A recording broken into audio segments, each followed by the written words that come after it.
Today I want to speak about the preacher's graveyard. The Big Apple. It's called the preacher's graveyard, and for good reason. This is where preachers come and I want you to hear about the parable of the bags of gold. I'm going to talk about money here. I'm going to talk about talents. I want to talk about the steward that had one talent. And this is what happens very often in New York City. Because New York City is the capital of the world. This is where Satan has his throne. This is where, the principalities and the powers. Look, Rob Shaul went to preach in Rome, but he didn't realize he was going to be buried underground in the Mamertine dungeon with Nero's sword over his head. Because Nero, you see, that anti-Moshiach with his Circus Maximus and his evil power, he was there, and if you were going to preach in his territory, you're going to suffer. And Moshiach, at the end of the book of Matthew, gives you some final warnings and instructions. And he's trying to impress on the believers the weight of the responsibility and the serious consequences of non-compliance. And you see, you come here to New York, you better make sure you get on your face and obey the Lord. Because this is a street preacher's graveyard. This is a preacher's graveyard. He starts out in Matthew chapter 25, verse 14, with his parable. He says, a man goes on a journey. In other words, he goes on a journey. Moshiach has left, seemingly, and people say, where is the promise of his coming? And this delay in the parousia is food for the mockers. But it says after a long time he comes back. Look at Matthew chapter 25 verse 19. And when he comes back, there's a reckoning. There's a reckoning of accounts. The auditor is here. If you've cooked the books, you're in trouble. And he talks about 3 examples. One guy, he has 5 bags of money, 5 bags of gold, and he gets 100% profit. Another guy has 2 bags of gold. By the way, you need to stop worshiping the almighty dollar. You need to stop counting your guineas, because all it's going to buy you is a nice casket. And then the other guy, he has only 1 bag. And this is talking about their ability, to each according to his ability. Some are incredibly endowed with ability, but all have some ability. Maybe you only have 1 bag, but at least you've got that. You need to invest it and use it for the Lord. Now, when I arrived here in 1979 to this preacher's graveyard, there were 3 cathedrals of the soul for me. One was at 325 West 33rd Street. One was at 1865 Broadway. And one was at 315 West 43rd Street. One was a congregation, one was a Bible society, and one was a bookstore.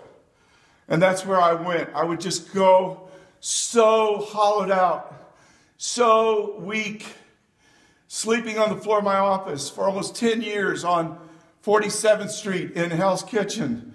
Sometimes so broke, if I found a $10 bill on the ground, I would be able to eat, and I'd be able to rejoice and thank the Lord all day. And Yeshua has a final warning for these people. Because I want to tell you something. The lights are going out in New York City.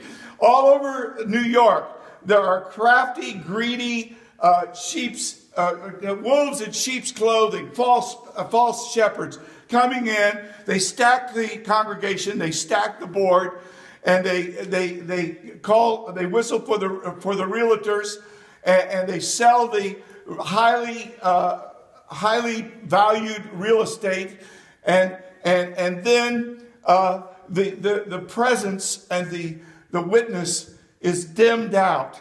And Moshiach says he's going to settle accounts. Look at Matthew chapter 25, verse 19. And this is a final warning, friend. This is as he's wrapping up his ministry. Yes, there's a delay in the parousia, but he is coming back. And he's telling you and he's telling me, yeah, you better be careful. Because if you're the steward with just the one bag and you're fearful and you say, yeah, we know you gave us prime real estate in the capital of the world, but we also knew that you were a hard taskmaster. And so what we did was we just gave it back. And we did it because of fear. We did it because of mistrust. We did it because of lack of faith. Can you imagine the stupidity? The CEO will say, well, the reason we moved out was New York is very hard for not-for-profit salaried people to live. They have to commute from Long Island. And so we just sold the whole thing for $30 million and moved out of the city because we felt so bad about those poor babies that had to commute from Long Island. So we just sold the store. And that's what they're doing. And it's a preacher's graveyard. It's a graveyard for Bible societies. It's a graveyard for congregations, even historic Pentecostal congregations. And it's a graveyard for bookstores. Walk around New York and try to find a Bible bookstore anywhere. Friend, I want to tell you something. The Lord is coming back and he's going to settle accounts. I'm warning you right now. I'm not warning you. It's not me. Forget me. I am a Pentecostal street preacher. We have a Bible society just a few blocks from the one that left. It's a Yiddish Bible society. It's a Messianic Bible society. The Orthodox Jewish Bible. Here it is, right here. And here it is. Here it is right here. You know, it's digital. It's printed.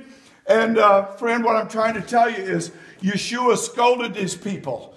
He rejected these kind of people. He punished these kind of people. And listen, if you want to be saved, you have to endure to the end. Matthew chapter 24, verse 13. Can you say amen?